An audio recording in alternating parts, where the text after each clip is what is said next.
Hey everybody, it's Kevin from Gold Trails, and we are in Central Oregon today.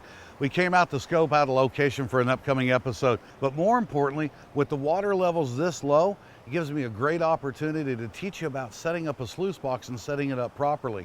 Right now, I'm going to grab a bucket, get a classifier, get my digging tools, and get a bunch of this material ready to go, and then we'll go over and we'll sluice it out, see what we've got. The basic rule for setting up a sluice box is 1 inch per foot in drop. So if I've got a 3-foot sluice box, that means I'm going to have about 3 inches of drop. Now, that's the rule of thumb. That's the starting point. The most important thing is having the proper flow of water coming over the riffles. And if I need to make adjustments, I make adjustments. If I don't have enough water coming in, then I channel water. If I have too much water coming in, then I'll block the water back some. Now this box that I've got is a 3-foot box, so I've got a 3-inch drop. Where is that drop exactly? I mean, what is it? What's considered the length of the box? Folks, it's the entire length of the box. 3-foot box, 3-inch of drop. 4-foot box, 4-inch of drop. Now at the base here, I've got a little bit of a concave dip. So I've got this small dip that's going to fill up full of material, and as it fills up full of material, it's actually going to slow the water down. You've always got to keep that material coming off the box out of the way. So I also need to get some of these rocks out. I'm going to take them a couple of minutes, clear these rocks out of the area, then we'll run some material.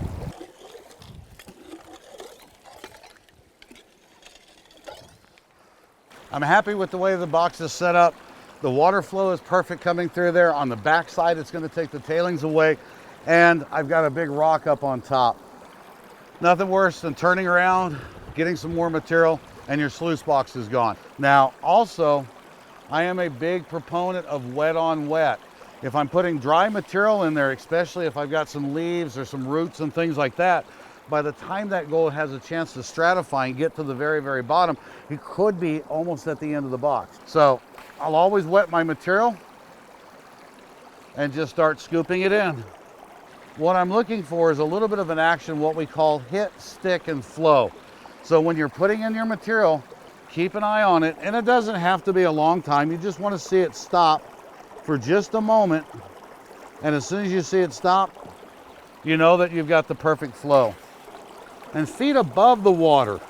If I take the scoop and I put it in the water, I've stopped the water behind it. But once I pull that scoop out, I've got a little bit of a rush of water. Don't take your scoop and put it into the water. Again, anything that slows down the flow will cause you to lose gold. If you do that, you're flushing your box. Okay, my material's starting to get a little dry.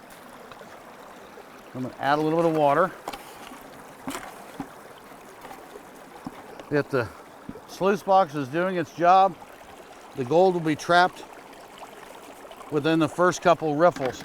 And I know I've got this rock sitting here and it's kind of hard to see, but the way this is flowing, the water is coming over the riffle, and as it goes over the riffle, as the water goes over the riffle, the hydraulic action pulls that material back.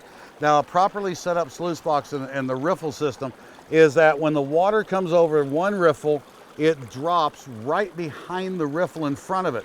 So if I've got 2 riffles like this, the water comes over this one, drops right behind that one before it goes over. If it goes completely over the riffle in front of it, then it's not creating that hydraulic action. It's not creating that action to pull that material back properly. Now look, I had the opportunity to sit down and relax a little bit while I was doing this, but I never recommend that you do this while you're pulling your sluice box out of the water. This is where you lose your gold. Stand up, get a good spot. Make sure that you've got everything you need right where you need it. I'm going to get rid of my rock, and I'm going to pick that sluice box up front and back as level as possible. And immediately move it into my bucket. I've got my sluice box in my 5-gallon bucket. It's time to clean it up. I'm going to just take my scoop and start just rinsing that material down. And I'll get all the big stuff off that I can right off the bat. I couldn't have asked for a better spot. Unsnap your riffle tray. And it's going to be very, very tight. There's black sands, there's stuff, everything in there.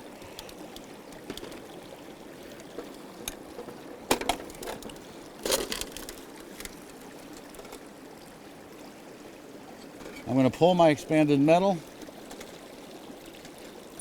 put that inside my bucket,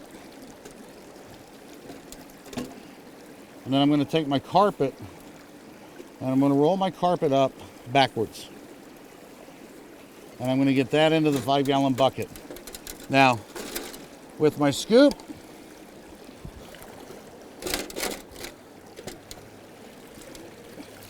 or my gold pan, whatever, I'm going to rinse everything off. Now, if you've got one of these sluice boxes where the riffle tray doesn't come out, be very, very careful, because a lot of times you can get small pieces of gold that are trapped up in there. All right. Take your expanded metal, clean it up. So I'm going to rinse the carpet one direction, rinse it the other direction, then turn it back, and then I'm going to roll it to make sure that I've got all the little tiny pieces of gold, if there's any in there, before I call it clean. I think we found the location to do a future episode of Gold Trails. Great place. And right now, an incredible amount of bedrock to get in there and work those cracks and crevices and snipe and everything. You know, we write a lot of articles about gold prospecting and sluicing and how to set up a sluice box. And if you go to goldprospectors.org or subscribe to the Gold Prospectors magazine, you can get a lot more information. If you have any questions about prospecting or sluicing, please feel free to drop them into the comments section.